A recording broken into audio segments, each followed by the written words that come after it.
OBD Moto 900. So, re-reviewin natin to ngayon. So, ito yung kasama ng package kapag bumili kayo. So, makikita dito yung ano pa, kung kailan binuo o yung production date. So, 2023 June.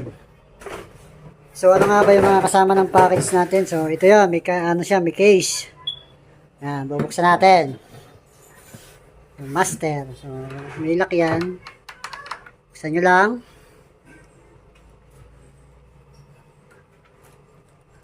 Yan. So, anong mga kasama? Ito, meron siyang manual. So, yan. So, quality. Yan. May mga sakit-sakit yan. So, basahin nyo na lang. So, ito po, meron siyang listahan ng mga cable. So, nandyan. Hindi kayo malilito kapag bumili nito. So, meron siya, OBD2 6003. So, ito yan, may mga number yan. 6003. Ibig sabihin, ay isang piraso. Meron siya. Then, pang Honda. So, ibig sabihin yung OBD, yung mga pang sasakyan. Yan. Meron din naman sa mga motor. So, meron siyang Honda. Sa Benelli, yan. Vespa. So, SYM. So, Kawasaki, Yamaha, Suzuki. Main cable. Yan. Battery clip USB. Yan. So, hindi kayo malilito kung halimbawa, ang gagamitin nyo pang Honda, may code siyang number na 6011. Yan. Yan. Yung mga ganyan. So, hanapin nyo lang. Sample natin tong isa.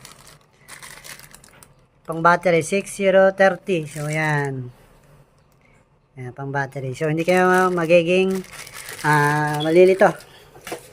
So, ano pang mga kasama niya? Ito, may mga socket. So, ito, nilalagay yan dito sa dulo ng ating cable. Then, yan. Sample. So, OBD, yan. 6 pin. Pag 6 pin, yan. Dudugtong mo na yan dyan. Then, yung main cable, ito. Ang code niya ay 06026. Yung main cable, yung mismong nilalagay sa scanner. So, ito naman yung ating scanner. May balot pa. So, para magkabit ng cable sa scanner. Yan, may forma yan. So, kalasin muna natin.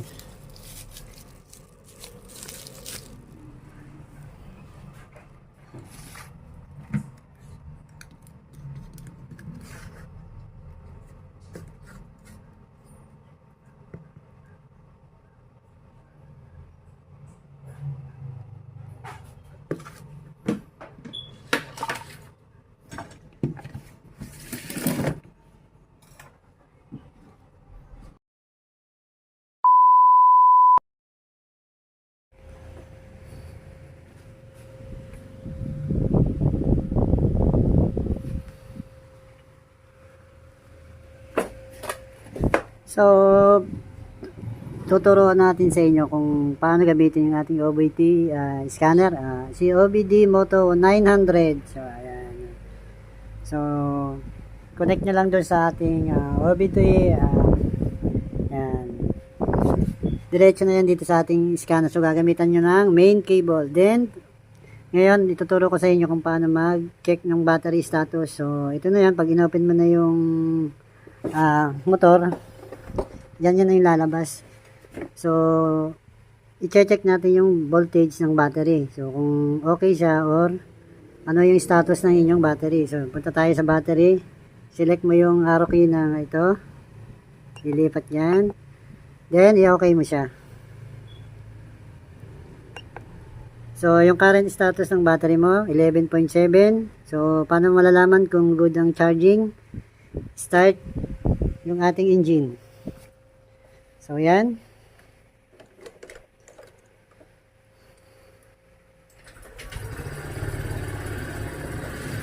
So, makikita mo na yung ating reading ng ating battery.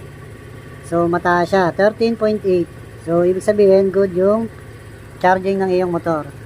Ngayon, kapag nirev mo siya, tataas pa siya.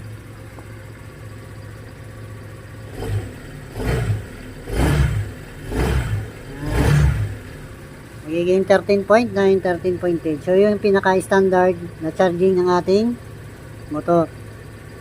So, yun, ganun lang kung paano mag-check ng ating battery charging and battery voltage kung gumagana. Yan. So, good.